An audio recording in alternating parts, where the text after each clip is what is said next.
குமரனுக்கு படுக்கையில் பலமுறை புரண்டும் உறக்கம் வரவில்லை. உடம்பெல்லாம் ஒரே வலி. அதையும் விட மனதில் ரணம். அதன் வலி ஒப்பிட முடியாதது. பக்கவாட்டில் கையை நீட்டி துளாவி பார்த்தான் மகள் ரேகாவை. மனைவி கவிதாவுடன் மகள் மாயமாகிவிட்டாள். உண்மையில்லைதான், ஆனாலும் உண்மை. நேற்றிரவு தான் மளிகை கடை கணக்கு வழக்கை முடித்து கதவடைத்து தன் வீட்டுக் கதவை குமரன் தட்டிய போது இரவு 11 மணி. கதவை திறந்து, வாப்பா, ஏன் இன்னைக்கும் காலதாமதமா வீட்டுக்கு வர்ற என்று கேட்டாள் அம்மா. அதிசயமாய் அம்மா பார்வதி கதவு திறந்ததும் புரிந்துவிட்டது குமரனுக்கு. மனைவி கவிதா 7 வயது குழந்தை ரேகாவுடன் அவளுடைய அப்பா வீட்டுக்கு மாயம் என. அம்மா, கவிதா தூங்கிக்கிட்டு இருக்காளா என தெரிந்தும் கேட்டான் குமரன். குமரன் பார்வையில் வீட்டு பரிமாணத்தை கண்களால் படம் பிடித்து அவளை காணாது பரிதவித்து போனான். இல்லடா, என்னைக்கு உன் மனைவி நம்மளோட ஒட்டி இருந்தா? அவளுக்கு அவங்க அப்பா வீட்டு வசதி இங்கேயும் வேணும். நீ என்ன குறைச்சலாவா வச்சிருக்க? உன் சக்தியும் மீறி படுக்கை அறையில் கூட ஏசி வசதி பண்ணியும் பேத்தி ரேகாவையும் கூட்டிட்டு போயிட்டா. அதுவும் வீட்டில் விளக்கு வச்ச நேரத்தில் விருட்டுன்னு கிளம்பி போயிட்டா. அதை விடு, நீ போய் கை கால் முகம் கழுவிட்டு வா, சூடா 4 தோசை போட்டு தர்றேன் என்றாள் அம்மா. அந்த நடு இரவிலும் தாய் பார்வதி தனது மகன் குமரனை பாசமாய் சாப்பிட அழைக்க வாழ்க்கை சலிப்பு தட்டியது குமரனுக்கு. வேணாமா, நான் புரோட்டோ பார்சல் வாங்கி கடையிலே சாப்பிட்டேன் என்று சொன்னான் குமரன். வயிறு பசித்தும் அதை மறைத்து அம்மாவின் கை பிடித்து பக்குவமாய் உள்ளே அழைத்து போனான் குமரன். இங்க பாருடா, தன் குழந்தையோட பசி ஒரு தாய்க்கு தெரியாதா? நீ போய் முகம் கழுவி வா. அவ அலைபேசியில் உன்கிட்ட தகவல் சொல்லலையா என்றவளாய் அவன் கையை விடுத்து பார்வதி அடுப்பறைக்குள் நகர்ந்தாள். அம்மாவின் அன்பை தட்ட முடியாது. 3 தோசை சாப்பிட்டான் குமரன். அம்மாவுக்காக தான் விழுங்கிய 3 தோசைகள் செரிக்காமல் தொண்டை குழிக்குள் தன் துக்கத்தை போல் அடைக்க வெறுத்து போய் எழுந்து அமர்ந்து விட்டத்தை பார்த்த குமரன் மடக்கென சொம்பு நீரை தொண்டை குழியில் கொட்டியவனாய் அடுத்த நாள் தொடங்கிய பொழுதில் உறக்கத்திற்கு இறுக கண்ணை மூடினான் குமரன். 6 மணி அலாரம் தாலாட்டு பல பாடியும் மனமும் உடலும் ஒத்துழைக்க மறுக்கவே படுக்கையில் பலமுறை புரண்டவன் பதறி அடித்து கிளம்ப அங்க குமரனை வரவேற்க கடைவாசலில் காத்து கிடந்தனர் சில்லறை வாடிக்கையாளர்கள். வியாபாரம் என்னவோ பாதி பற்று வரவில்தான். பரபரப்பாய் கழிந்த பொட்டல மடிப்புகளுக்கு இடையே அழைத்தது அவனது அலைபேசி. உனக்கென வேணும் சொல்லு பாடல் கேட்க பாய்ந்தெடுத்தவன் காதில் தேனாய் மகள் ரேகாவின் குரல் கேட்டது. அப்பா, குட் மார்னிங். என்னைய பார்க்க எப்போ வர்ற என்று கேட்டாள் மகள். அடைத்து கொண்ட தொண்டையை கனைத்து சரி செய்த குமரன், அப்பா சாயந்தரம் வந்துடுறேன், நீ பத்திரமா ஸ்கூலுக்கு போ என்றான். அம்மா கிட்ட ஃபோனை கொடு. தாலி கட்டியவளை தயக்கமாய் கூப்பிட, கேட்குது. நீங்கள் என்னைக்கு அந்த கிளவியை தொலைக்கிறீங்களோ அன்னைக்கு தான் நம்ம வாழ்க்கையில் வசந்தம் வரும் என தொடர்ந்து கவிதா இவனையும் பசைப்பாட, அண்ணே, 5 ரூபாய்க்கு பச்சை மிளகாய் வேணும், தாமதமானா வீட்டில் விரட்டுவாங்க அண்ணே. வாடிக்கையாளர் ஒருவர் இவன் நிலையை வாசம் பிடித்தது போல் கேட்க, புரியுது கவிதா, நான் நேரில் வந்து இவன் சொல்லி முடிக்கும் முன் அழைப்பை துண்டிக்கப்பட்டது எதிர்முல்லையில். நார பொழப்புடா. ஒரு பக்கம் வயசான நோயாளியான அம்மா, மறுபக்கம் மனைவி மகள். மாற்று அணியில் சத்தமாய் வாய்விட்டு குமரன் புலம்ப, அண்ணே விடுங்க, வீட்டுக்கு வீடு இதுதான் நிலைமை. ஆம்பளைங்க, அதுவும் புருஷங்க பொழப்பே இதுதான். ஆறுதலாய் அதே வாடிக்கையாளர் சொல்ல, கண்களின் ஓரத்தில் கசிந்த நீரை கையை உயர்த்தி பனியனில் துடைத்தவனாய் பச்சை மிளகாயை பொட்டலம் அடித்தான் குமரன். அன்று மாலை 5 மணியளவில் கடை அடைத்து மகள் ரேகா நினைப்பில் மாமனார் வீட்டு அழைப்பு மணியை குமரன் அழுத்த சில நிமிட தாமதத்திற்கு பின் கதவு திறந்தால் மனைவி கவிதா. வாங்க. குரலில் கனிவுக்கு பதில் கண்டிப்பு இருந்தது. எங்க ரேகா என பரிதவிப்பாய் குமரன் கேட்க, எங்க அப்பா கூட அவ வெளியே போயிருக்கா. பேத்திக்கு ஆசை ஆசையாய் வாங்கி தர கூட்டிட்டு போயிருக்காரு. உங்களுக்கு தான் எங்களோட பேச ஏன் பார்க்கவே நேரம் கிடையாதே என உள்ளறைக்கு உள்ளறைக்கு போனவள் சோபாவை கை காட்ட கூசி போனவனாய் உடல் குறுகி அமர்ந்தான் குமரன். இந்தாங்க காஃபி. நீங்கள் வருவீங்கன்னு எனக்கு தெரியும். நான் அப்போ பேசியதை தான் இப்போவும் சொல்கிறேன். நீங்கள் எப்போ உங்கள் அம்மாவை முதியோர் இல்லத்தில் சேர்க்க போகிறீங்க?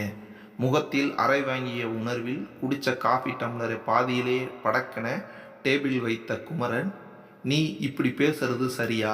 அவங்க என் அம்மா. நீ என்ன கேட்டாலும் நான் உடனே வாங்கி தர்றேன். உன்னோட உணர்வுகளை ஆசைகளை புரிஞ்சுக்கிட்டு நடக்கிறேன். நான் அவங்களோட ஒரே வாரிசு.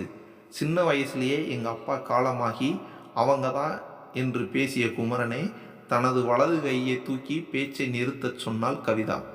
ஆமாம், அவங்க அதான் உங்கள் அம்மா தான்.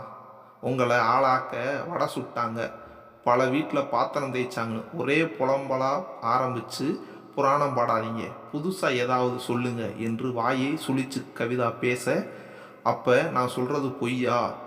உன்னோட தாயம் விளையாட்டில் என்னையே இப்படி உருட்டுற? எனக்கு வர்ற கோபத்தில் வாயில் சொற்கள் சிக்கவே கோபமாய் குதித்து எழுந்தான் குமரன்.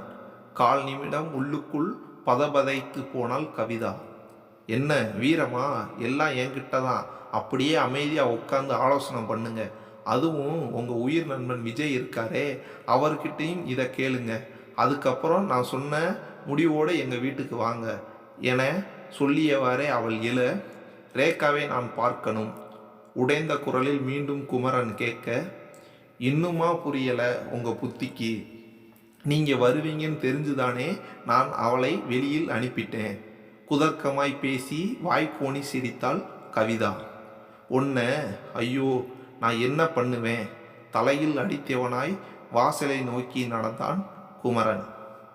நேராய் கடையை அடைந்தவனை எதிர்நோக்கி வாசலிலே சில வாடிக்கையாளர்கள் இருந்தனர். அண்ணே, கடையை அடைக்கவே மாட்டீங்களே? பார்த்தா ரொம்ப சோகமாக தெரியுறீங்க. உடம்பு எதுவும் சரியில்லையா? பாசமாய் ஒரு பெண்மணி சகோதரி உறவில் வினாவ, உள்ளுக்குள் துக்கினாலும் சில வினாடிகள் திக்கித்து போனான் குமரன். இல்லக்கா, அது என்ன சொல்ல? சரி மன்னிச்சிடுங்க, வரிசையா சொல்லுங்க. பெயரளவில் சுறுசுறுப்பான குமரன் பொட்டல மடிப்பில் ஒழுங்கில்லாமல் கை தவறி கீழே போட தானியங்கள் பல உருண்டு போயின கடைக்குள். என்ன தம்பி, பதட்டமா தெரியுறீங்க? ரொம்ப சரியா வேலை செய்கிற நீங்களா இன்னைக்கு இப்படி? பக்கத்து தெரு பெரியவர் பதறினா. ஒன்றுமில்ல, நான் கூட கடையை சீக்கிரம் அடைக்கணும்னு முடிவில் இருக்கேன் ஐயா. கொஞ்சம் சொந்த வேலை. மேற்கொண்டு பேசி பிரச்சனைக்குள் போகாது வாடிக்கையாளரை நகர்த்திய குமரன் சற்று சோகமான மனநிலையில் கதவை மூடி தகவல் அட்டையை மாட்டினான். 2 நாள் விடுமுறை என்று. வீட்டை அடைந்த குமரனை எதிர்நோக்கி வாசலிலே காத்திருந்தாள் பார்வதி அம்மாள். டே, என்னடா மணி இரவு 9 கூட ஆகலை, அதுக்குள்ளே வந்துட்ட? உடம்பு எதுவும் முடியலையா?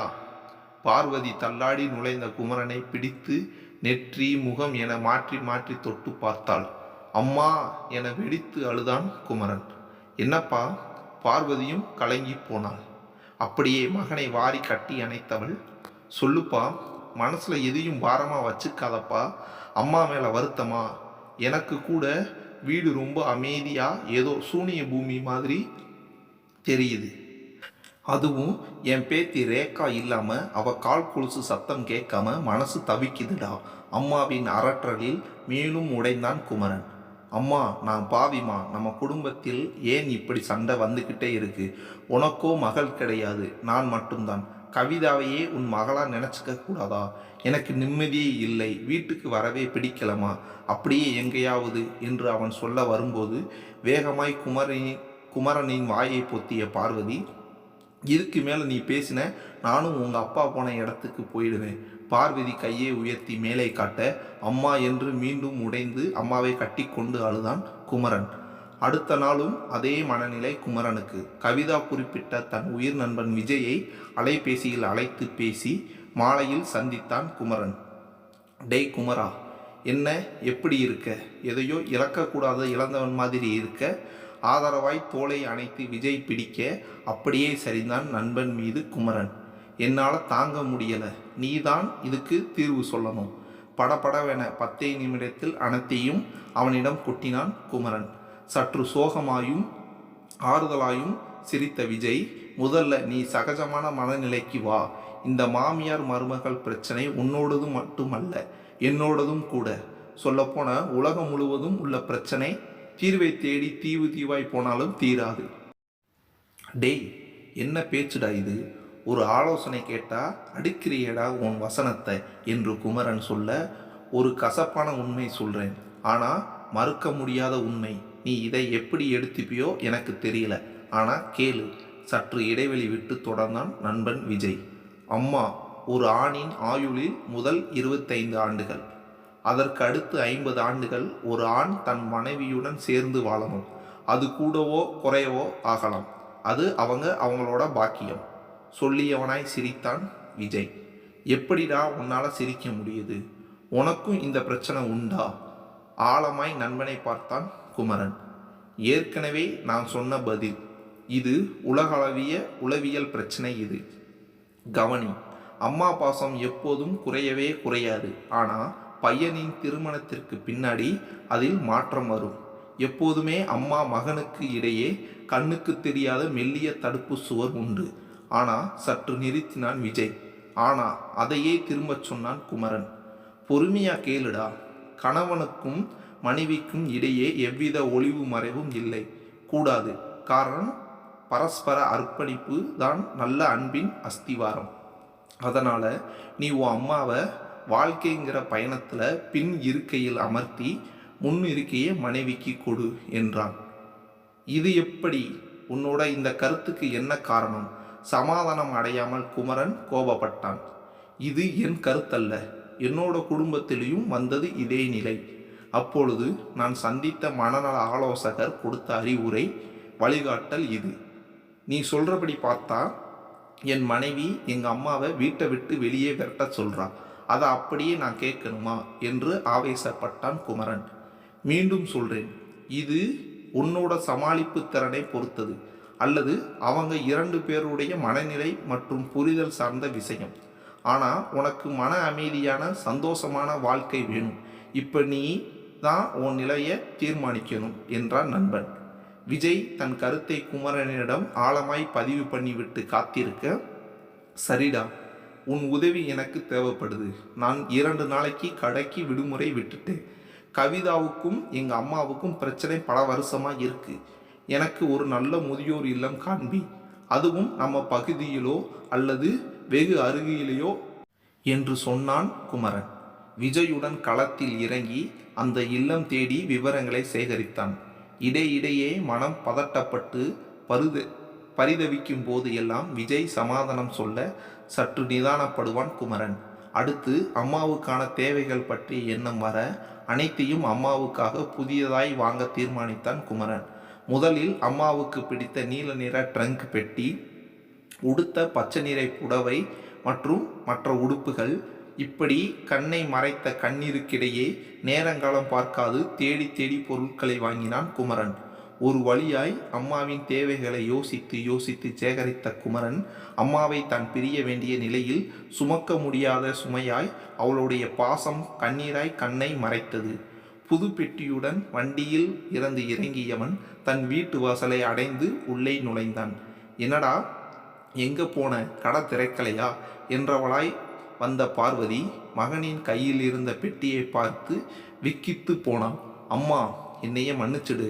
நான் வாழ தகுதி இல்லாத, தைரியம் இல்லாத உன் பையன் இது என்று பெட்டியை காட்டியவன் அதன் மீது ஓங்கி ஒரு குத்து விட்டு ஓவென அழ, டேய், புரியுதுடா உன்னோட நிலைமை. இங்கே பாரு, நான் உன்னோட தாய். 2 நாளாக நீ என்கிட்ட முகம் கொடுத்து பேசலை. இதற்கும் மேலே என்னால் இந்த நிலைமையை தாங்கிக்க முடியாதுடா, அதுதான் என்றவள் வீட்டில் இருந்த ஒரு பழைய ட்ரங்க் பெட்டியை கொண்டு வந்து குமரன் முன் வைக்க அதிர்ச்சியில் ஆடிப்போனான் குமரன். இதில் எனக்கு தேவையான 2 செட்டு துணிமணி வச்சிருக்கேன். கூட என் அன்றாட தேவைக்கான பொருட்கள். என்னை நல்லா ஆசிரமாக பார்த்து சேர்த்து விடு, உனக்கு கோடி புண்ணியமாய் போகும் என்று பார்வதி கையெடுத்து மகன் குமரனை கும்பிட, ஐயோ, என்னோட இந்த நிலைமை உலகத்தில் யாருக்கும் வரக்கூடாது என கதறி அழுதான் குமரன். பரபரப்பாயும் பாசமாயும் நகர்ந்தன.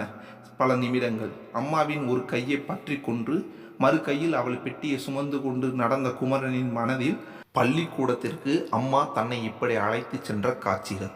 குமரனின் கண்களில் அலையலையாய் வந்து நின்றது கண்ணீராய்.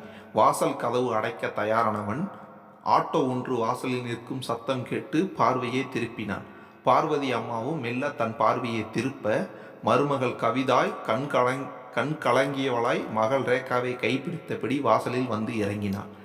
பேத்தி ரேகாவின் கையிலும் ஒரு பெட்டி.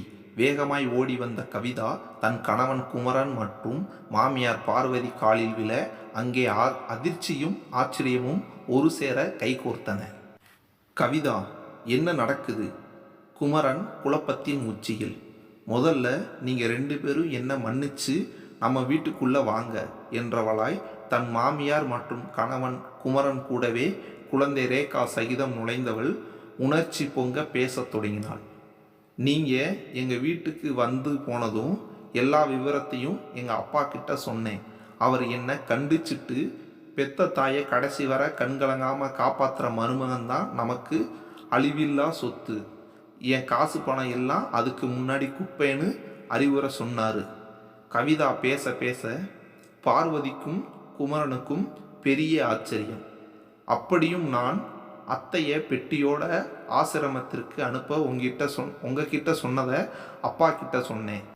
அப்ப என்று சொன்னவாறே பக்கத்தில் நின்ற மகள் ரேகாவை கட்டி அணைத்த கவிதா உடனே, அப்போ நானும் பாட்டியோட கிளம்புறேன். அப்பா அம்மா நீங்கள் 2 பேரும் சண்டையை முடிச்சுட்டு என்னையும் பாட்டியும் அங்கே வந்து பாருங்கன்னு இவ தன் ஸ்கூல் பெட்டியை தூக்கிட்டாங்க. நான் ரொம்ப அதிர்ச்சி ஆகிட்டேன். இவ தான் எனக்கு பாசத்தை நல்லா புரிய வச்சுட்டா.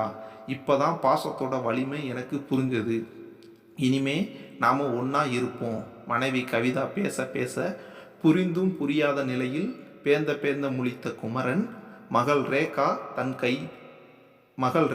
தன் கையை பிடித்து அப்பா என அழைத்ததும் சுய உணர்வுக்கு வந்தான் குமரன்.